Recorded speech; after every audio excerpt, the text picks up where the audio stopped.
Ugandans, I am disappointed. I am disappointed as part of the generation of the young people of my country.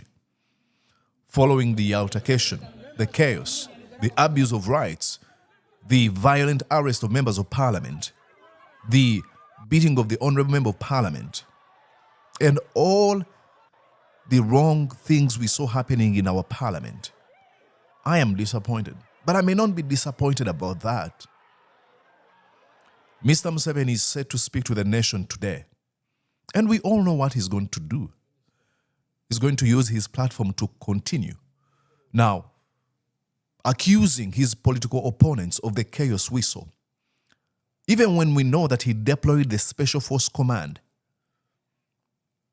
he's going to use his platform to gaslight Ugandans, to lie without shame that the vast majority of Ugandans wanted the Kofi Amendment Bill 2024 to be passed.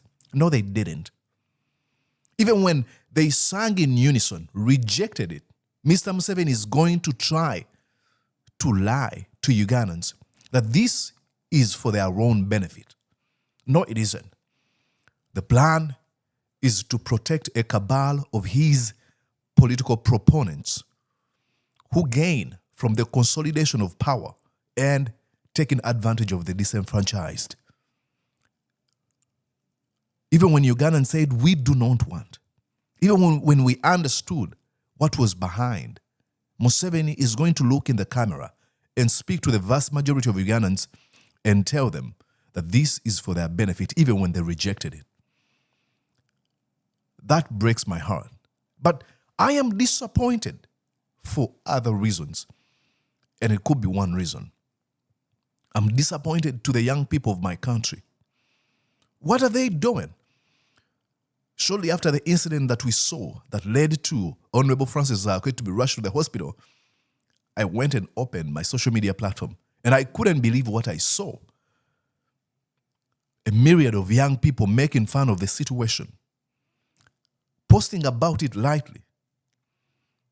An issue that affects the vast majority of Ugandans.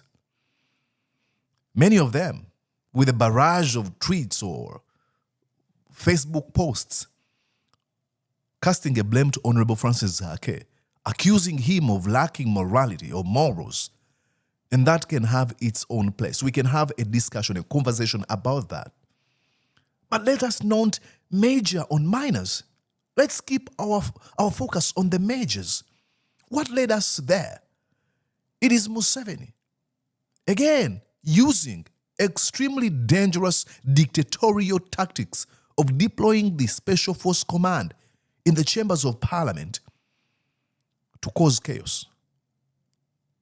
This is where our focus should be. It is Museveni using force to make sure that the Kofi Amendment Bill 2024 is passed. That's where our focus should be. And while we may get lost in these little squabbles, let us remember that we have an opportunity, we have a gift in social media where we can use always to express our dissatisfaction, to speak without fear or favor, to call out these folks. A phone is a very important gadget. It is a weapon in your hands. And in situations, defining moments like this one, you cannot resort to comedy. You cannot resort to making fun of the situation. Now, understand me. I'm a big fan of comedy. I myself do fan. But there are situations where we have to rise up to the occasion and understand what the moment requires and what the moment is asking us to do. I'm disappointed to the young people. What are you doing? The man is openly stealing your future, willing to cripple the economy, and you're just making fun of the situation, and you're making fun of the Honorable Francis Zake, and through all this turmoil, you're choosing to blame one Zake Francis. That disappoints me. That is wrong in and of itself. Rise up to the occasion. We have to speak out. Our country is teetering on a brink of a complete fall. And in situations where we have to make our voices heard, we cannot just resort to comedy and thinking lightly of things. Come on. This is extremely disappointing.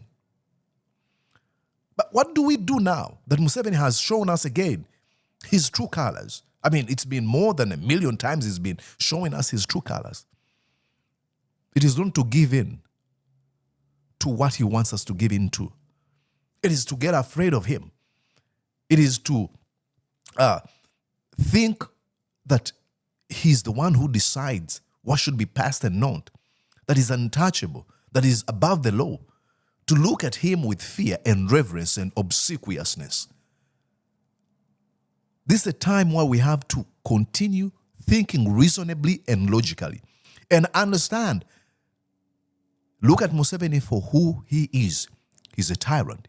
He's a dictator. He's consolidated a regime that has survived on plundering a very poor country and doing all extra constitutional tactics to keep himself in power.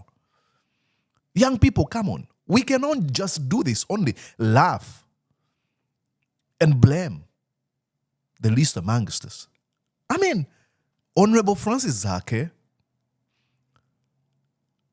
what disappoints me is that these folks who are blaming Honorable Francis Zake, when you check their social media platforms, not a single day have they ever called out the NRA members of parliament, proponents of the regime that has kept them poor, that has abducted, tortured, and killed their friends and parents and relatives. They do not critique a regime that has caused unemployment. Rarely do they speak out against human rights violation, cracking down on voices of dissent. They don't. But when they get an opportunity to blame their own, when they have a chance to see, to hold themselves accountable, then they exaggerate it. It is disappointing.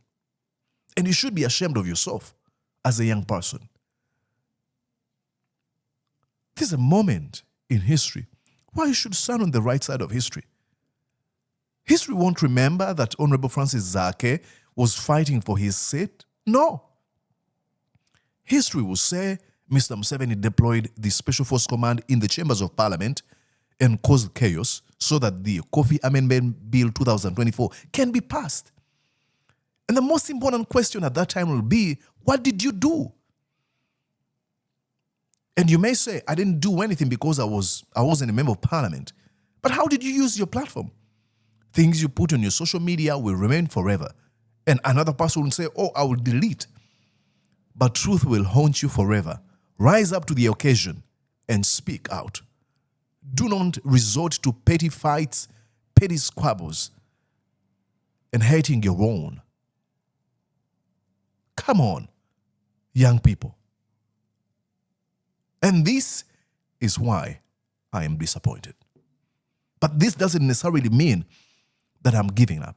I'll continue speaking out, using my platform to advance voices of reason, voices of the liberation struggle of Uganda. I'll continue defining Museveni for who he is. He's a tyrant. He's a dictator. He's a very, very, very dangerous man. And there's no amount of propaganda, lies, and gaslighting will make me change my position. We have seen what he's done, and what he just did in Parliament yesterday, it was setting stage, continuation of setting stage for what will come in 2026. We've been seeing the violence he presides over in every election. Now, after claiming that Bobi Wine cheated with 1 million votes in the 2021 election, now he's given us another dose of what he's going to do. Do we look at that and be afraid? No. We stand up. We say, we do not believe this. We do not believe that this is how the country should be run.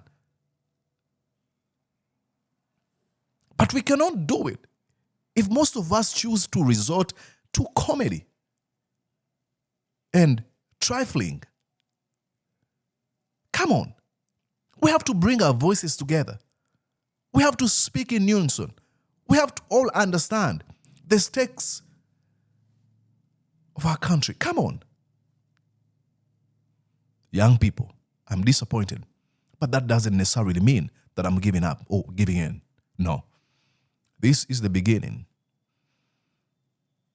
of the mission to expose the decadency in Museveni regime. Thank you. Did you enjoy what you just watched? I'm going to guess that you did. How about you consider subscribing to Mordecai Marissa YouTube channel? Thank you.